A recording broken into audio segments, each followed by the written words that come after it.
Hello hi friends, welcome back to our channel. Okay friends, ఇలాంటి videos అందరికన్నా ముందుగా చూడాలి అనుకుంటే మా ఛానల్ మొదటిసారిగా చూస్తున్నట్టయితే ప్లీజ్ సబ్స్క్రైబ్ చేయండి. అలాగే పక్కనే ఉన్న బెల్ ఐకాన్ని క్లిక్ చేయండి. తప్పకుండా సబ్స్క్రైబ్ చేసుకోవడం మర్చిపోకండి.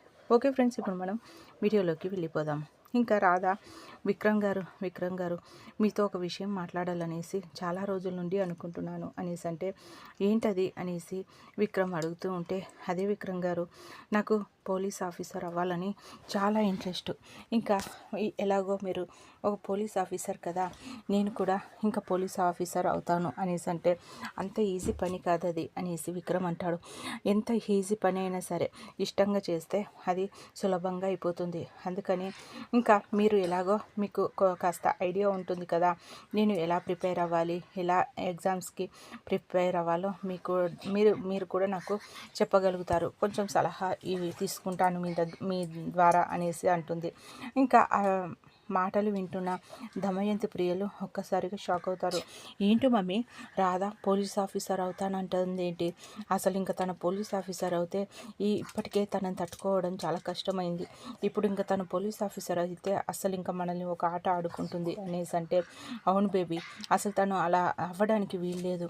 ఈ విషయాన్ని వెంటనే ఎలాగైనా సరే ఇంకా మీ అత్తయ్య గారితో చెప్పాలి అనేసి అంటుంది. ఇంకా రాధా, సరే విక్రమ్ గారు చెప్పండి, ఇప్పుడు నేను అవుతాను, ఎలా ప్రిపేర్ అవ్వాలో చెప్పండి, ఇంకా మీకు ఓకే కదా అనేసి అంటే, అదేంటి రాధా అలా అంటావేంటి, నాకు ఓకే అంటావేంటి, నీకు ఇష్టం ఉంటే నువ్వు చెయ్యొచ్చు, అందులో అభ్యంతరం ఏమీ లేదు అనేసి విక్రమ్ అంటే, అవునా అయితే ఓకే, మీరు ఒప్పుకుంటారా లేదా అనేసి అనుకున్నాను అనేసి ఇంకా రాధా అంటుంది. ఇందులో ఒప్పుకోకపోవడానికి ఏంటి, ఇంకా నువ్వు ఇష్టంగా చేస్తానంటే అందులో తప్పు పట్టాల్సిన అవసరం లేదు, ఇంకా జాబ్ చేయడానికి తప్పేముంది అనేసి అంటాడు విక్రమ్. ఇంకా సరే విక్రమ్ గారు, అయితే ఇంకా రేపటి నుండి నేను ప్రిపరేషన్ స్టార్ట్ చేస్తాను, ఇంకా జాబ్కి అప్లై చేద్దాం అనేసి అంటుంది. సరే అనేసి ఇంకా విక్రమ్ అంటాడు, నీకు ఏదైనా సలహాలు అవసరాలు కావాలంటే, ఏదైనా డౌట్స్ వస్తే నాతో అడగొచ్చు అనేసి అంటే, సరే అని ఇంకా రాధ అంటుంది. ఇంకా దమయంతి వాళ్ళు ఈ మాట వినేసి వెంటనే సునంద వాళ్ళతో చెప్పాలి అనేసి ఇంకా సునంద ఇంకా బావగారు ఇంకా అన్నయ్య గారు అందరూ వచ్చేయండి అనేసి అంటే, ఇంకా ఏంటి సునంద, మీ వదిన గారు అంత గట్టిగా పిలుస్తున్నారు, ఇంకా మళ్ళీ ఏం జరిగి ఉంటుందో ఏంటో, ఈవిడ పిలిచిందంటే ఏదో ఒకటి ఉండే ఉంటుంది అంటే, నిజమే అండి, మా వదిన గారు ఏదో తలనొప్పి తెస్తూనే ఉన్నారు, ఇంకా ఆవిడకి ఇంకా నచ్చంది ఏదైనా జరిగిందంటే అయిపోతుంది ఇంకా అనేసి అంటే, పదండి ముందు తను ఏదో పిలుస్తున్నారు, ఏం చెప్పాలనుకుంటున్నారు అనేసి అందరూ హాల్లోకి వెళ్తారు. ఇంకా అక్కడికి వెళ్ళిన తర్వాత ఇంకా సునంద, అసలు నీకు విషయం తెలుసా, నీ కోడలు ఇంకా ఏం చేస్తుందో తెలుసా అనేసి అంటే, నా కోడలు ఏం చేసింది వదిన, ఏం చేయబోతుంది అనేసి అడుగుతూ ఉంటే, అసలు నీ కోడలు జాబ్ చేస్తుందంట, అది కూడా ఏం జాబ్ తెలుసా, ఒక పోలీస్ ఆఫీసర్ అవ్వాలి అనుకుంటుంది అనేసి అంటే, ఇంకా సునంద నవ్వుతూ ఉంటుంది.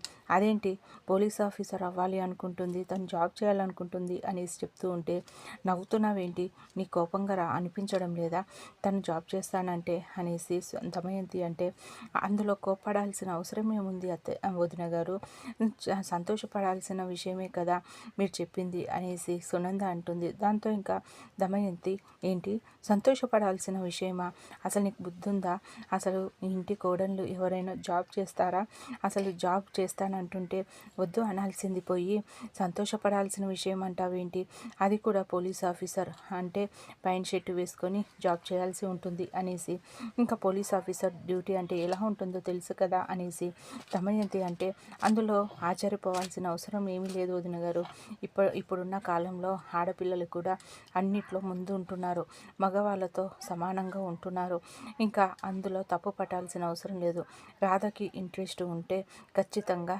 తనని చేయించాల్సిందే, తన ఇష్టాన్ని మనం కాదనకూడదు, ఎవరైనా సరే వాళ్ళ ఇష్టాలని మనం కాదనంటే అది తప్పు, కానీ తను ఇష్టపూర్వకంగా తను జాబ్ చేస్తానంటుంటే అందుకు తప్పు పట్టాల్సిన అవసరం లేదు, అది కూడా ఇంకా పోలీస్ ఆఫీసర్ అంటే ఎలాగో ఇంకా భర్త పోలీస్ ఆఫీసరే కాబట్టి ఇంకా భార్య భర్తలు ఇద్దరు ఒకే స్టేషన్లో జాబ్ చేస్తూ ఇంకా మంచిది కదా, ఇద్దరు ఒకే సారి వెళ్తారు వస్తారు, అలాగే ఇద్దరు ఒకే దగ్గర ఒకే స్టేషన్లో కూడా ఉంటారు, ఇంకా చాలా బాగుంటుంది కదా, ఇంకా సంతోషపడాల్సిన విషయమే, ఇంకా రాధ కూడా బోర్ కొట్టకుండా చాలా బాగుంటుంది అనేసి అంటూ అంటుంది సునంద. చాలా మంచి పని చేసావమ్మా, మంచి నిర్ణయం తీసుకున్నావు, ఇంకా చాలా సంతోషపడాల్సిన విషయము అనేసి ఇంకా సునంద ఇంకా రాధని బెస్ట్ ఆఫ్ లక్ చెప్తూ ఇంకా ముందుగా నా తరపు నుండి అడ్వాన్స్గా ఇంకా బెస్ట్ ఆఫ్ లక్ చెప్తున్నాను అనేసి ఇంకా మంచి పోలీస్ ఆఫీసర్వి కావాలి, మంచి సిన్సియర్ ఆఫీసర్వి కావాలి, విక్కీ కన్నా మంచి పేరు తెచ్చుకోవాలి అనేసి చెప్తుంది. సరే అత్తయ్య గారు, మీరు అలా మెచ్చుకుంటుంటే నాకు చాలా సంతోషంగా ఉంది, మీ ఆశీర్వాదం నాకుంటే నేను ఖచ్చితంగా అలాగే చేస్తాను అనేసి ఇంకా రాధా అనుకొని ఇంకా తను అక్కడి నుండి వెళ్తుంది. ఇంకా విక్రమ్ గారు చూసారా, మీ అత్తయ్య గారు మనం మాట్లాడుతున్న మాటలన్నీ వినేసి వెళ్ళి అందరితో ఎలా చెప్పారు అంటే మనం చాటుగా ఏం మాట్లాడుతున్నామో అన్నీ వింటుందన్నమాట. అయినా ఇలా చెప్పడం ఎంత కరెక్ట్. అసలు తను చూసారా, మనం ఇలా జాబ్ చేయడం అంటే అసలు తనకు ముందుగా ఇష్టం లేదు, అందుకనేసి అందరితో చెప్తే అత్తయ్య గారితో చెప్తే అత్తయ్య గారు ఏదైనా అంటారనేసి వెళ్ళి అందరితో చెప్తూ ఉంది అనేసి అంటే నిజమే, మా అత్తయ్య గారు ఇదివరకు ఇలా ఉండేవాళ్ళు కాదు రాదా, ఎందుకో ఈ మధ్య ఇలా తయారయ్యారు. అసలు ఇది వరకు మా దమయంతి అత్తయ్య అంటే అసలు ఎక్కడ ఉండేదో, ఎవరితో మాట్లాడేది కాదు, అసలు తన పను తను చేసుకుంటూ పోయేది. అలాంటిది ఈ మధ్య ప్రతి విషయంలో ఇంకా వేలు పెడుతూ ఉంది. అసలు మా అత్తయ్యనా అనేసి అర్థం కాకుండా ఉంది. అసలు మా అత్తయ్యనైనా మా అత్తయ్య గారైనా అనేసి ఒక్కొక్కసారి నాకు డౌట్ వస్తుంది. ఎందుకంటే మా అత్తయ్య ఇలా ప్రవర్తించేది కాదు, మా దమయంతి అత్తయ్య అంటే చాలా మంచివారు అనేటట్టుగా ఉండేది.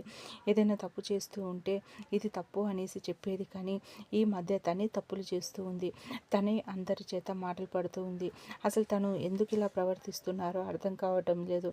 అంటే ఇంకా ముఖ్యమైన కారణం, మీరు ప్రియని పెళ్లి చేసుకోలేదు కదా, అందుకని తనకి కోపం, ఆ కోపంతో ఇలా ప్రవర్తిస్తున్నారు అనేసి అంటే ఇంకా ప్రియని పెళ్లి చేసుకోకపోవడానికి కారణం కూడా చెప్పాను కదా, నేను నిన్ను ప్రేమించానని కూడా చెప్పాను కదా, అలాంటప్పుడు తను మారాలి కదా, తను మారితేనే కదా ఇంకా ప్రియ జీవితం కూడా బాగుంటుంది. అలాంటిది తనే ఇలా ప్రవర్తిస్తూ ఉంటే ప్రియ కూడా నేర్చుకొని ప్రియ జీవితం కూడా పాడైపోతుంది కదా, ఎందుకనేసి తను అలా అర్థం చేసుకోవడం లేదు అనేసి త్వరలోనే తను కూడా మారిపోతుంది విక్రమ్ గారు, తను కూడా మార్పు వస్తుంది తనలో కూడా అనేసి ఇంకా రాధ చెప్తే నిజమే, అలా మార్పు వస్తే ముందుగా సంతోషపడాల్సింది నేనే, సంతోషపడతాను. మా దమయంతి అత్తయ్య ఇంకా తను మారాలి, మార్పు రావాలి, తను కూడా అందరిలో మంచిగా ఉండాలి, మంచిగా అందరినీ అర్థం చేసుకొని అందరితో సంతోషంగా కనిపించాలి. మామయ్య లేడు అనే దిగులు ఇంకా తనకు ఉంది, అలాగే మాకు కూడా ఉంది, అందుకనేసే తనని ఇప్పటి వరకు ఎవరం ఏమీ అనలేదు. కానీ ఈ మధ్య తను మాట్లాడుతున్న మాటలకి అందరం కోపడుతున్నాం, తనని కూడా బాధ పెడుతున్నాం, అలాగే మమ్మల్ని బాధ పెడుతుంది కాబట్టి తనని బాధ పెట్టాల్సి వస్తుంది అనేసి విక్రమ్ ఇంకా బాధపడతాడు దమయంతి పట్ల. ఓకే ఫ్రెండ్స్, మా వీడియో కనుక మీకు నచ్చినట్టయితే ప్లీజ్ సబ్స్క్రైబ్ చేయండి, అలాగే పక్కనే ఉన్న బెల్ ఐకాన్ని క్లిక్ చేయండి. ఇలాంటి వీడియోస్ అందరికన్నా ముందుగా చూడగలుగుతారు. Thank you.